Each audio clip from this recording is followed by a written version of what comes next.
And just to introduce myself, so I'm Patty Gerke. I am part of the Compassionate Communities team, and we're a small team in the Diocese of London. And our role is to support churches across the diocese in their community outreach and social justice work. As a team, we do three main things. So we do lots of connecting. So we visit churches, we connect them with each other. We connect churches with charities that work in London. And we equip and resource. So we do trainings like today, we offer advice. And we also communicate and celebrate the brilliant work that you're doing as church communities. And the main ways that we do that are through our website. We publish blogs about what church communities are doing. And we also have a monthly e-newsletter. Now our theme for our Lunch and Learn today is on modern slavery. And we are delighted to have Dr. Julia Thomas with us today. So just to give a little bit of introduction about Julia. So Julia has worked since 2018 as the anti-slavery coordinator at The Passage, and she manages their modern slavery service there. And that service provides support to victims of modern slavery who are homeless in Westminster and in Camden. She also holds a doctoral degree in sociology, and she got that from the University of Montpellier. And before that, she worked in Bristol, and her role there, she worked for the charity Unchosen, and she worked there as their project manager. And she delivered training and presentations to local authorities and NGOs in the southwest of England. So just in terms of the structure of our time together today, so we're going to hear from Julia, and during that time, if you have any questions or comments, do post those in the chat. And what we'll do at the end of Julia speaking, we'll have hopefully a good amount of time for your questions. So we'll address those during that time. So I think that's everything I need to cover at this stage. So just to say welcome, Julia, and I'll hand over to Julia now. Hey, thank you, Patty, and hello, everybody. I think there was enough introductions for me about me as it is, so I will jump into the thing. I am sharing my my screen now, and I hope you can all see my screen. So today we are going to talk about modern slavery. I'm going to show you the links as well between modern slavery and homelessness, and why it is important for people working in soup runs as well. First of all, what is modern slavery? Well, modern slavery is when a person is forced to work or deceived into work to do something that they don't want to do, but also for little or no money. They tend to live in imposed accommodation, normally linked to the exploitation. So for instance, in a car wash, it could be the flats above that would be overcrowded. In a farm, it could be the caravans in the farm. In brothels and massage parlors, it's whole buildings, and they live and work in the same place. So basically, the human being is treated as a commodity. They are bought and sold and resold again. And actually, it's really a profitable business because as opposed to drugs, you sell it and you consume the drugs and there's no more drugs. Actually, with people, you buy people and then you can sell them again and sell them again. And so it is really, really profitable business for traffickers. Modern slavery, we tend to think connected with transatlantic slavery and chains, but this is not anymore about chains. There is a really strong element of psychological control. Of course, I'm not saying there's no physical abuse. Of course there is. But really what we see, what I see in my work is really a high level of deception and a high level of psychological control. And that's why the person doesn't leave, doesn't run away. In the world, there were some statistics that just came out last year from the International Labour Organization, and it's estimated that there are 50 million people enslaved in the whole world. More than half of them are for forced labor. The other one includes forced marriage. And like I said, profit is huge. It's estimated 150 billion per year. This is as much as trafficking in weapons and trafficking in drugs. Actually, quite often, these crimes are connected. The national estimates, according to the Center for Social Justice, also last year, was that there was 100,000 people enslaved in the UK. However, because it's a very hidden crime, the government only identified last year almost 17,000 victims of modern slavery. And this is being increasing every year. The vast majority, 78%, were male, but look at the staggering number of children enslaved in the UK, above 7,000. And this is only the numbers we know. It's estimated much, much higher. The most common type of exploitation for adults is labor exploitation. And I will explain a little bit more about that later on. And for children is criminal exploitation and county lines specifically, which I will get there as well. So when you think one of the most developed countries of the world has this high number of victims of modern slavery identified, imagine in the other countries that are poorer, because modern slavery lives from poverty, exploits poverty, and that's why deception works so well. Modern slavery and homelessness, it has been linked. The Passage was the first organization, before my time at the Passage, they published a report linking for the first time modern slavery and homelessness. And now, as we go on in our work, and as we have now a modern slavery service and we support directly survivors of modern slavery, we can really see the link between modern slavery and homelessness. Actually, modern slavery is both the driver and the outcome of homelessness. A person is particularly vulnerable, a rough sleeper or person who is homeless will be particularly vulnerable to deception and to grooming and to exploitation. They don't have a protective environment like we do. They don't have family and social environment. If they go missing, nobody will notice, nobody will report. So it's very tempting, and there are everywhere around the world. So it's very tempting it's very easy to deceive vulnerable homeless people. But also when you think a person, when they escape their exploitative situation, they quite often don't know where they are. They don't speak the language. They don't have ID. They don't have any money. They are basically destitute. In our cases, what we see is that they sleep rough for some time, sometimes for some months, until someone tells them to go to soup runs, to day centers, night shelters, and it's there that they are identified as victims of modern slavery. Hence the importance of our work in the work we do. But also, unfortunately, we are seeing, because government support, which is called the National Referral Mechanism, is full of gaps, and victims fall through these gaps. I'm not going there. I don't want to be political today.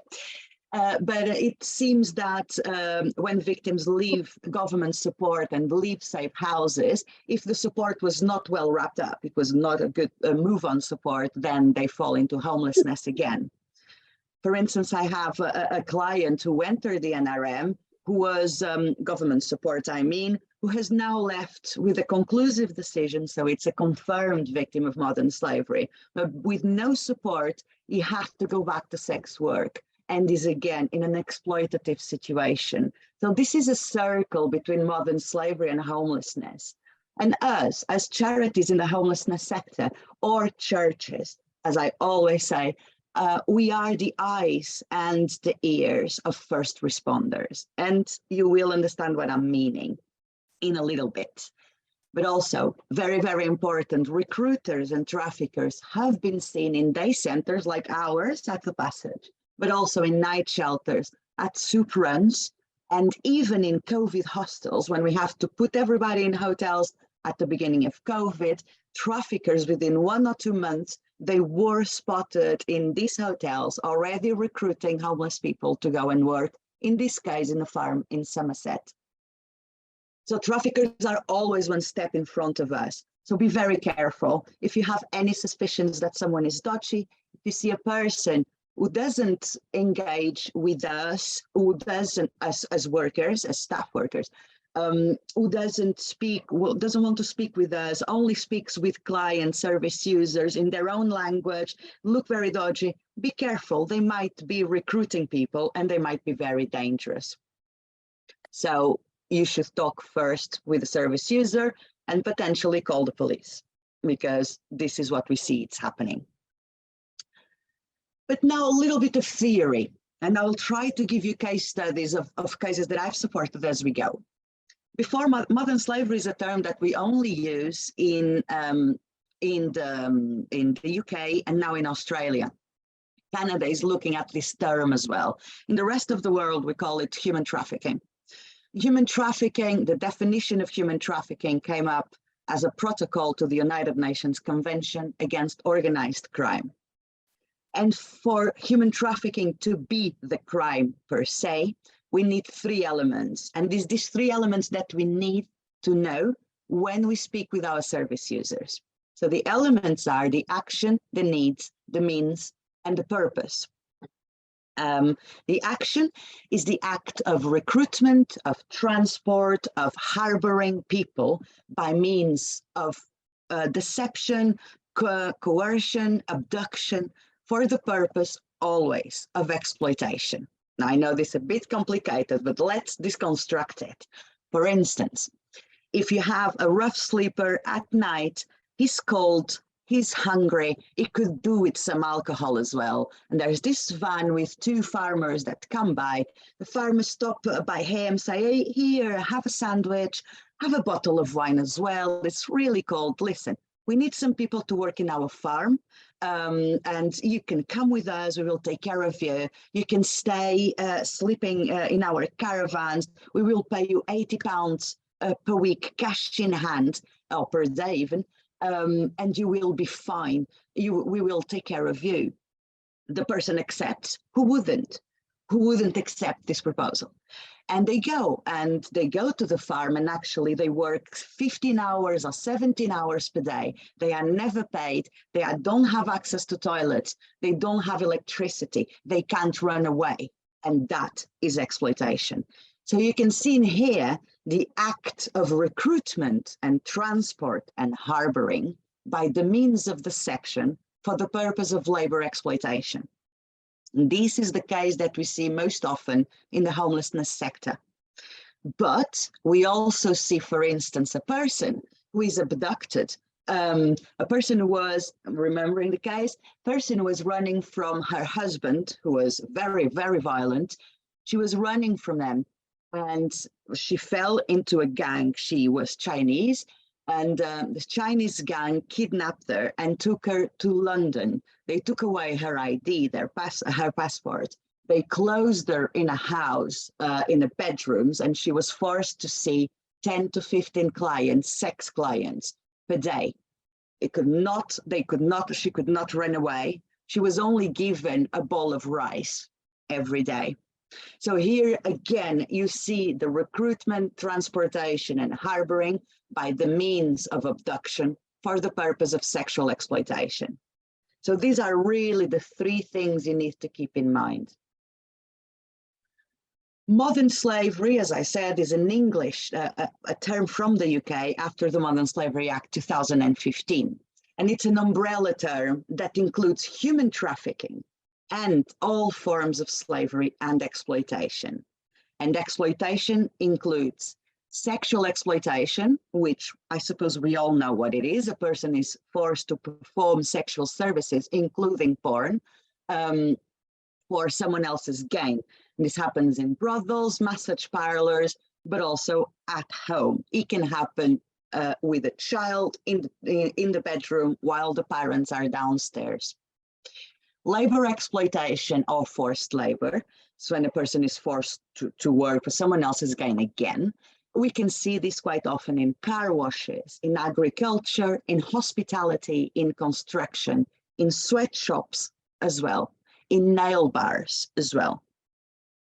We have then domestic servitude. Domestic servitude is the most invisible form of exploitation because it's behind doors. It's in private houses. It's often connected to very rich houses who bring from abroad their own servants, but in here it is illegal. It is the most invisible form of exploitation because the person cannot leave the private house unless sometimes they are allowed 1 or 2 hours to go to the church every Sunday, for instance. They are allowed to go and take the children to school, but immediately to come back. Their work is like being a nanny, a housekeeper. They quite often sleep in the floors of the kitchens or in the basement. They work 20 hours per day. They are the first waking up, the last going to sleep. They are only given leftovers. The family eats first. And there's quite often an element of sexual abuse. We have then criminal exploitation. Criminal exploitation includes when a person is forced to commit crimes for someone else's gain. This includes forced begging, theft, but also what we've been talking about so much in the news is county lines. And county lines is when children or vulnerable adults are deceived into selling drugs, transporting drugs from big centers like London or Birmingham into coastal areas or suburb areas, like Brighton, for instance. So the person, the victim, will transport drugs to these areas, will sell the drugs there, quite often in squats full of drugged people with lots of needles in the floor, and then they come back only when they sold everything with all the money. If they are arrested, it's them, they pass first as criminals rather than victims, and that is a problem. Because they are carrying drugs, they are carrying money, and quite often they are carrying knives. And this is very important for all the gang fight that we are seeing as well. There's also cuckooing, when dealers occupy a house of a vulnerable adult and sell the drugs from there, quite often in exchange of drugs. So I had the case of a person in a wheelchair in social housing, and he couldn't go out, in and out, part with the carers. These people just went into his place and fed him drugs. And so the person was always under substance, and they could sell all the drugs from there. And they would know when the social workers would come, they would just leave the house, clean everything, and then come back.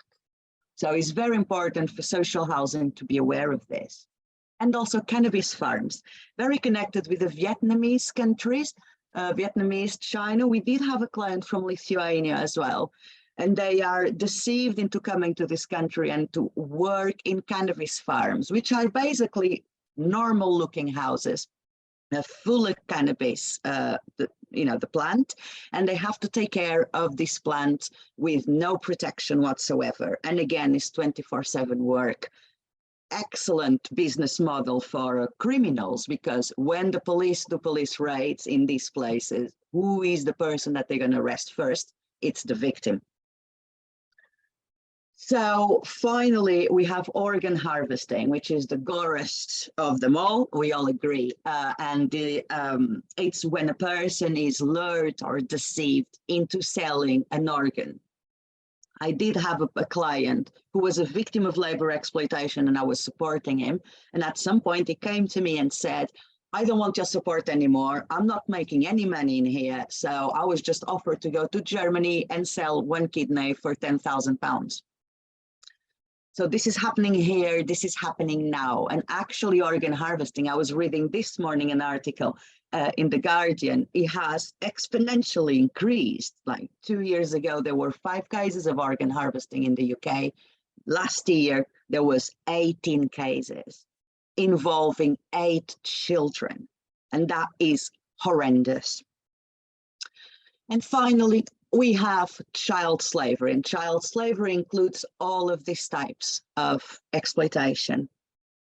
And I do apologize, I know it's really dark for a lunch and learn, but it's important information. So possible indicators. How could you spot the signs of modern slavery in soup runs, in churches, in day centers?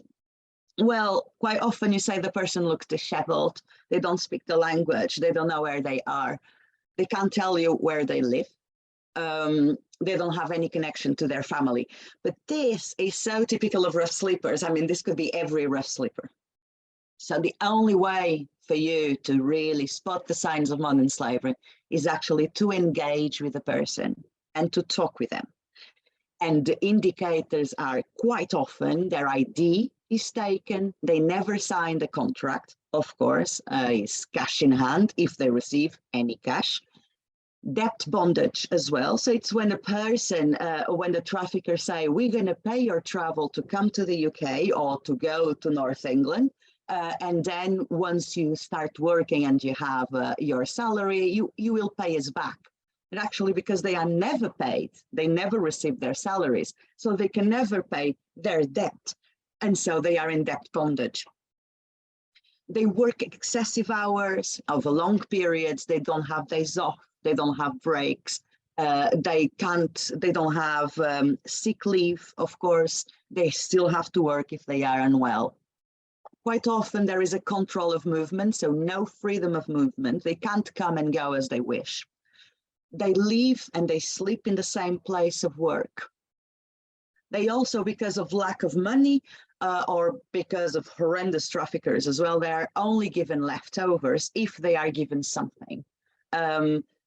We have clients that still, after 12 hours, 14 hours of work, they still have to go to the bins to look for any sandwiches and stuff that were around. We also had some clients who were just given the rice, like this Chinese lady I was telling you about, or just a bag of flour. It's just incredible, stupid amounts of food. And so they will be quite often very hungry and very thin as well. And you can imagine they will look ill as well. Some of them, others not.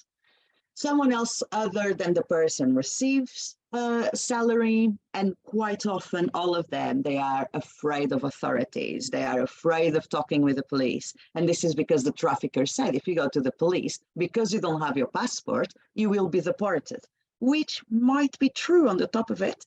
So they are very reticent of going to the police.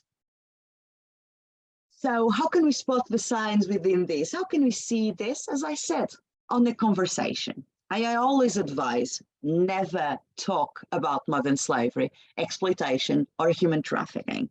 It's degrading terms. If you say slavery and human trafficking, it's a horrendous crime, and you will be dealing, when you have this conversation with a person, you will be dealing with high levels of trauma. So avoid these conversations to start with, and just concentrate on their work. Have you worked lately? As easy as that. And then explore, divide it in 3 parts. 1, how did you get the job? How did you get there? 2, what happened in the job? And then how did you get out of this situation? So it's really open conversation with these 3 easy questions. You can see if the person wants to speak to you or not, but also you can start seeing the way they were recruited. Were they abducted? Were they deceived? You can see the means of the act, the means and the purpose. You can see the means in here. How did they travel? Was the ID taken? Did someone bring them in? Was it by boats, like the Home Office is saying? It's not. None of our clients has ever crossed the channel by boat. And then what happened there? What kind of work was that? If you talking with a person, looking disheveled, don't speak the language, don't have the ID, they don't want to tell you why they don't have any ID. And then they say, yes, I worked in a car wash. It's like bells should ring 100% fast, really, completely. Or in farms. So on the type of work, you'll see immediately if it's connected, if it has a high connection to modern slavery. And then how much were they paid? How many hours were they working? Where was it sleeping? Where were they eating? Well, if you were paid so little, how could you eat? So really, just really nice social, not nice, but social questions about their job. And finally, how did you leave then that horrible situation? And then they will tell you, did they run away? That means that they had no freedom of movement. Did they just left? Which will make the case more difficult to defend. But also very important, the last question, and does someone know you're here? Because if the traffickers know where the person is, you might be in danger too. So it's really important to tell the managers this information. But I'd always advise on this, and this goes as well. I was just talking to nurses last week, and it's exactly this kind of thing when on sexual services or in emergency services, just have this conversation about their jobs, and then you will see if they are potential victims of modern slavery. A little bit about perpetrators, not that they deserve our time, but it is important for us to understand what type of crime we are dealing with. And so, of course, there are serious unorganized international crime groups. We've seen that. But what we see most often is gangs regarding to county lines and children, but also opportunistic individuals. It will be just the boss of a restaurant. It will be just the boss of a car wash. They don't need to be from Eastern Europe, and they don't need to be a whole group of them. It can be just one person exploiting another one. And this is also modern slavery. This is often what we see most, actually. It can be a group of 2 or 3 to recruit, to maintain control in the location of exploitation, but it's very rare to see an international network of trafficking. I'm not saying it doesn't exist, right? But it's what we see in the homelessness sector and in my work. But also, unfortunately, we've seen perpetrators being family members. A mother or a father can sell a child, we've seen that, or simply because they talked with the trafficker. The trafficker said, we're going to take a child and promise he'll have the best education in the UK, much better than in this country, for instance. The parents will do everything to put their children out of the poverty situation where they are. And finally, partners and lovers, and this is very much for sexual exploitation. It always starts with the boyfriend, and then the boyfriend becomes a pimp, and then the pimp actually is connected to friends, and it's all a whole network of sexual exploitation that goes. But what do all of them have in common is that they use dream as a bait. They will offer you exactly what you need. And what do we all need?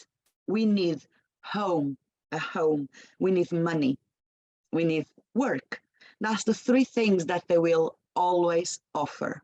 Come with us, you'll get a job, you'll get really well paid, and we can provide accommodation for you. So this is actually selling the dream of a person. And that's how they get us, and all of us can fall for that. Absolutely, you don't need to be extremely vulnerable to fall for it. How do they recruit people in ours? I'm just writing, to tell you, I'm just writing the annual report of the passage for the Modern Slavery Service. So I have this very much in mind because this is what we are seeing. This is what I'm reporting on. So what we've seen last year is lots of fake online agencies, but also social media. So we've seen fake job offers on Facebook, for instance, through Instagram as well. We had an incredible case of a person, a man from Scotland who came in here with a normal contract, normal work, and then got on Tinder, which is the dating app, so to meet other people and dating other people. And he got on Tinder, he met this lady, the lady they met, finally went for a drink. The lady told him, come to my flat, and go up on the date. As soon as he got into the flat, he was beaten up by 2 men. He was forced to take drugs and locked on the bedroom, and he was forced to he was forced to have sexual intercourse with clients until he finally ran away. And when he ran away, the first thing he did was to go to the police. And this was in Marylebone, which is Westminster in London. He went to the police, first thing he did, the police didn't believe him. And so he went then to the Jesuits, and the Jesuits sent him to us because they knew about our service. And he is now receiving government support. Some stories might sound so strange and so out of the blue, but really it's our duty to believe our service users. We see as well deception through a friend or a cousin. You know, a friend of my friend just got a really nice work in West England. Do you want to come with me? And then as soon as they arrive, beaten up, ID taken, and here we go again. In exchange of education, like I told you, I did have a girl from South Africa who doesn't want to speak with her mother anymore because she thinks that her mother actually sold her, but actually a mother was offered education for the daughter. And then coercion and kidnapping. These are really the methods we are seeing around. And the methods of control, like I told you, is very much psychological control. Of course, there is a high level of sexual abuse and physical abuse, but the psychological control is absolutely incredible, and it changes someone's minds. So the first thing to do is to take the ID, take away the phone, so they can't call for help, they can't call their families or friends, they can't go anywhere without ID. So this causes isolation, and isolation goes with restricted movements and monotonous food, always given the same food. This takes away, food is very important to have, is one of the pleasures in life. So you're taking basic pleasures of life from the victim. Then sleep deprivation, because they are forced to work too much, and also use of substances. They are fed drugs or they are fed alcohol to deal with the situation. And this actually causes mental exhaustion. You're so tired at the end of the day that you can't even think on the way out of the situation. And then threats to the person, threats against the family. If you run away, I know where your sister lives and I will go there. And this is a very powerful threat. Or threats of deportation. If you go to the police, you'll be deported. So this installs continuing fear. Hygiene is prevented. Sorry, quite often they are not allowed to go to the toilet when they want. They are not allowed to have showers. They don't wash their teeth for months or even for years. And they live in filthy surroundings, overcrowded flats, in sheds with the animals, on the floor of a kitchen. And this really causes degradation of the person. The person, like many clients told me, they were treated even worse than animals. And that's exactly the commodity. You are not even an animal anymore, although I do love animals and I treat my pets very well, but you're not even less than an animal, you're an object. You're just something to be used and abused. And this gets in our mind with time. Traffickers will say quite often they have supposed connections to the police. All the CCTVs around are connected to one person in the police, and the trafficker will know that person, so they will know everywhere the person will go. So the paranoia, sometimes I had clients that would hide behind me when we would walk in the street, or had massive goes at us because we have CCTV cameras in the day center, and the person and my client was absolutely convinced that we were in contact with the traffickers as well. The paranoia that comes from this is incredible, and they will feel quite often forever that the traffickers are always around. They are still there. Then finally, humiliation. All kinds of humiliation, physical, psychological, verbal, sexual, and trauma bonding. Trauma bonding creates dependency. Trauma bonding is when when the trafficker on one day says, "Oh, you're doing so well. We're gonna take care of you. We are here for you." The following day, "You're doing really crap. That was a crap job you did. You have to work more." And on the following day, "Oh, no, you're really nice." And this instability of emotions make that the person will be always dependent to see how the trafficker is behaving, to see if they are okay or not. This creates dependency on the trafficker. So as you can imagine, victims quite often suffer from acute mental health problems. In ours is like, our clients is almost 85% of our clients suffer from acute mental health problems. And this is PTSD, this is depression and anxiety, not being able to sleep, loss of memory, which makes, if you remember the questions I was advising you to ask on the work, if you start using really complex wordings and, you know, the person will take lots of time to tell their story. If you simplify it and let them talk around the way they want, they will probably have more easy to come forward. What is very hard to deal with is paranoia delusions and personality disorders. So many of my clients still think they are being followed up by the traffickers. The paranoia delusions all the time is just, even you can become an enemy in 5 seconds. So it's really the way to engage with this particularly vulnerable client group. It has to be in a trauma-informed way all the time. Victim support, a little bit more of theory, and then I'll finish. So the national referral mechanism is the government system to identify and to support the entitlements. Once you enter the NRM, the National Referral Mechanism, which we call the NRM, once you enter the NRM, so once you have a positive first answer, you are entitled to a recovery period, which is minimum 30 days. You'll tell me 30 days to recover from such traumatic experiences is nothing.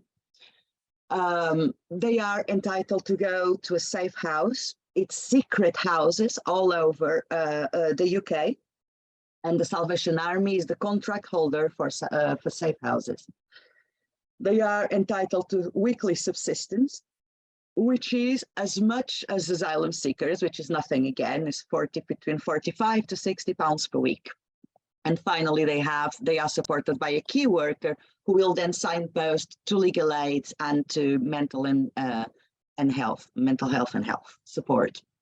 However, for us, we have to know that only designated first responders can do referrals to the NRM. So we can't, as opposed to domestic violence, as opposed to rape or any other crime, actually, you need to go through these designated first responders first. And this is the list of first responders, a big list. I put on the top the police and local authorities. Police, because it's a crime. If the client gives you consent to engage with the police, please do, first option. Quite often they don't, because our client group are, have criminal records, have had troubles with the police before. They really are reticent about going to the police, so we have to find other first responders. And so we have a protocol with our local authority, with Westminster City Council, to do this. To cut short, this is all very complicated, and none of them have 24/7 phone numbers. So if you identify a person, you want an immediate number, which is the Modern Slavery Helpline. There is a national modern slavery helpline. If you don't have a contact or a phone number of adult social care, if your client doesn't give you consent to talk with the police, call the Modern Slavery Helpline. The Modern Slavery Helpline speaks in every language, so they work with Language Line. They can speak directly with you. They can speak directly with your client as well, and then refer the person as well to the NRM. So it's kind of our fast way forward to get care and support, which simplifies a little bit the what to do. Once you have suspicions that you think you are in front of a victim of modern slavery, so you've spotted the signs, you have to contact the first responder. And if you don't have any in mind or at hand, call Modern Slavery Helpline. You need to tell Modern Slavery Helpline, they know that, but you need to tell the first responder that they have to tell the Salvation Army that the person needs immediate accommodation in the safe house. And so with a bit of luck, if everything works, which is rare, the person within 2 days can go to a safe house. But what we are seeing in the modern slavery service at the Passage is that they stay with us between 5-10 days up to 6 or 7 months, depending on the mental health. If the doctors, the NHS homeless team tell us the person doesn't have capacity to consent, because an adult needs to consent to enter the NRM. If they don't have capacity to consent, we need to sort out first the mental health. So these are quickly my advices. So remember, when you have to engage with people, and that goes not only for our clients, but for everybody. If we see someone who looks unwell in the streets, at least I do, we stop by the person and say, are you okay? The same goes for modern slavery. And just remember the questions about work, how they were recruited, what kind of work, were they paid, who has their ID? And then this is enough for you to call the Modern Slavery Helpline. So remember, you are not alone. In an emergency, if you think that someone is escaping and is terrified of their traffickers, and if you think the traffickers are after them, call 999, absolutely.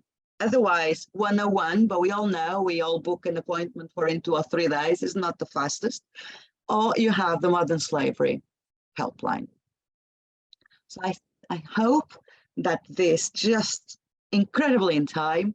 I hope this was clear enough. Please do not hesitate. I will give my slides actually to Patty. And if Patty is okay to share it. So you have not only the information, but you also have my contact. Do not hesitate to get in touch with me for advice or anything. We tend to do this very, very often. But also, if you are based in Westminster or Camden, you can refer the person to us directly, and we take the person from then on. And so you will be sorted as well. But we only work in Westminster and Camden, I'm afraid, for the moment. So I hope you did enjoy, and thank you very much. Thank you so much, Julia. That was really helpful and really practical. And as Julia says, we will share the slides with you, so we'll email afterwards. I was just going to lead into a time of questions, if anybody has one.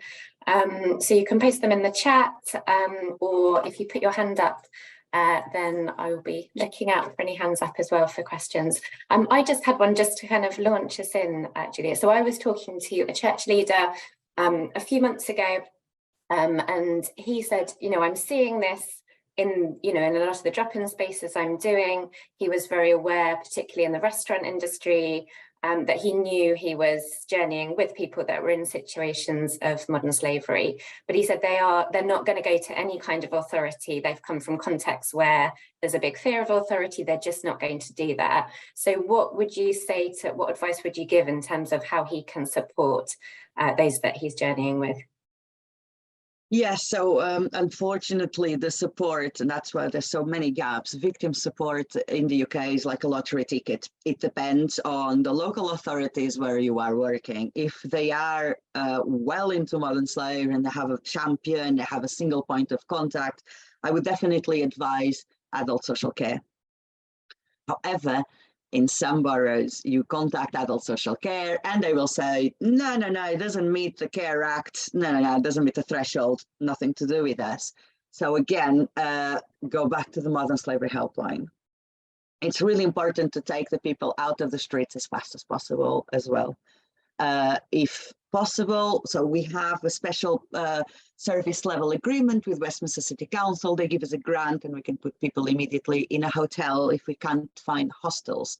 And so it's really, really important to take them out of the street because they are more easy to find by their traffickers, but also very, very susceptible to being exploited again, to be groomed, because there is a serious lack of support and love and care that they've been through. And so they will jump in the first opportunity to have that.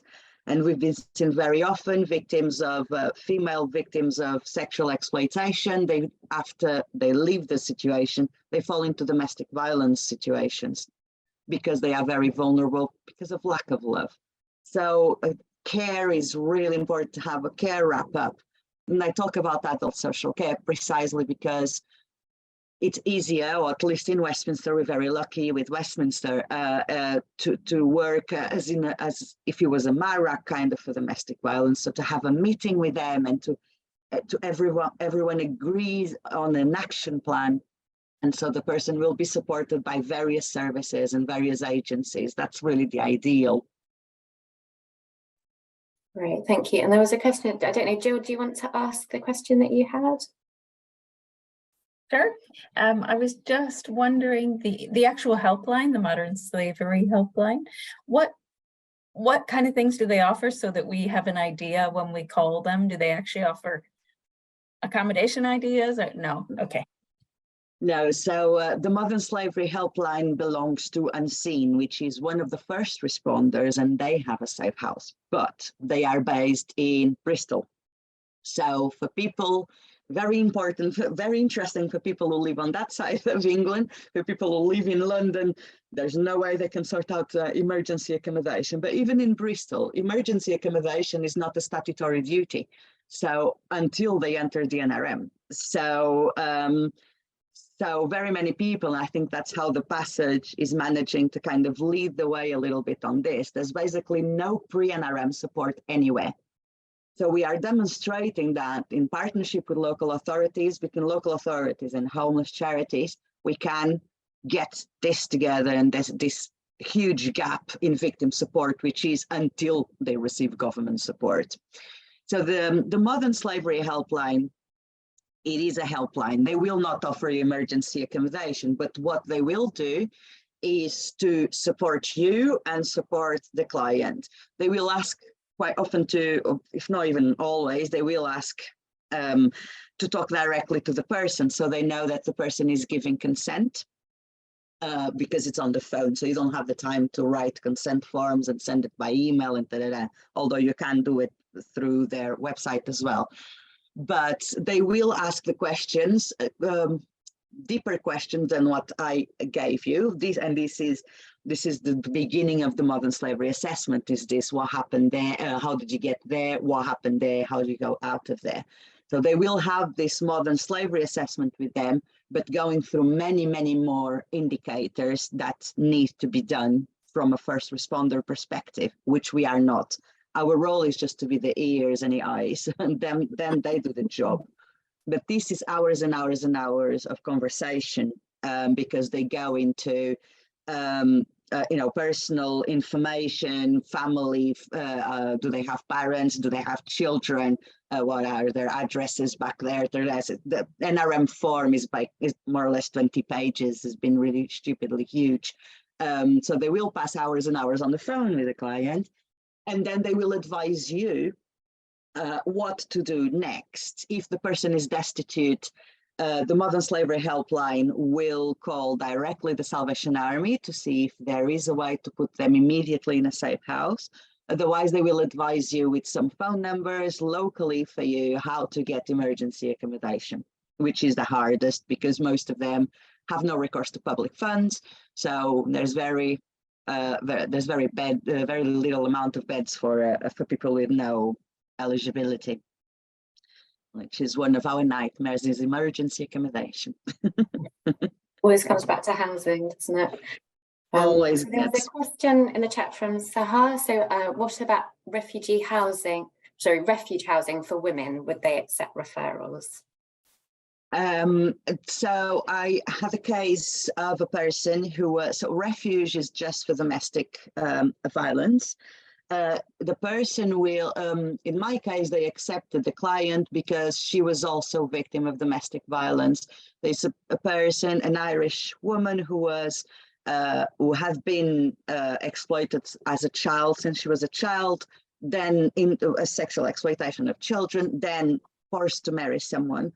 And so Refuge agreed that this was also a domestic violence issue, and therefore they accepted her as well. Their support is absolutely brilliant, but I'm not quite sure they will accept all the time referrals from victims of modern slavery. But it's more or less the same way as it works. You know, the secret locations, Refuge gives really good mental health support and really wrapped up support, and it's a shame that they are not bigger to have this possibility. And also, you know, have a problem as well when the person tells you that they might have been exploited or they were exploited, you have serious suspicions, but then they don't want you to do anything about it. They don't want to come forward. They don't want you to call the Modern Slavery Helpline. They don't want to enter the NRM. They don't want anything to do with it. And in these cases, Refuge, that's exactly the client I was supporting. Refuge stepped in and it's like, okay, let's tackle domestic violence first. And when she's ready, let's see if it's okay to talk about modern slavery. Because the domestic violence victim support pathways are so much better. We are 10 years backwards from where they are, the sector. I mean, and so there's lots of work for the anti-slavery sector to do, following up on the examples of domestic violence. And so, yeah, we will get there eventually, because there's no place, there's no safe, or very little safe houses outside of the NRM where you can put a person who don't want any government support to be safe. And Refuge is indeed one of them, but it's very hard to get the person in. Thank you. I was just seeing there's a final question in the chat. Okay, it's a comment from Sarah. Thank you. Unless we had any final questions from anyone, and do post any final ones in the chat, I'll just kind of tally up, and then I will ask any final questions to Julia if there's any others that come into the chat. So firstly, just to say a massive thank you to you, Julia. I know how incredibly busy your role is, and so we're extremely grateful for your time today. For anyone attending, we will get the recording up onto our website within the next couple of days, and you're very welcome. We would love for you to share that with any colleagues, people you have that would be interested in watching it back. We'll send a follow-up email, and that will have the slides from Julia and lots of the links that she's mentioned. It will also have a link to a video. We were going to see how the time went today. It's about 9 minutes long, so we haven't showed it, but it's a really powerful video, and it's based on a true story of a man in a situation of modern slavery in an agricultural context. So I'd really encourage you to watch that. If you want to keep in contact with the work of our team, the Compassionate Communities team, we have a monthly e-newsletter. I think we'll put the link in the chat, but that's the best way to keep up to date on our work. And just in terms of upcoming events, so we're doing these monthly at the moment, all on themes related to the cost of living. So our next one is on the 20th of June, and that's looking at grants for those in hardship. And we're inviting the charity Acts 435 to come in and speak to us about that. So we'd encourage you to join us again for that one. So thank you very much, Julia, and thank you for all of you for coming along today. We really appreciate your time as well. Thank you for having me, and thank you everybody for listening to me.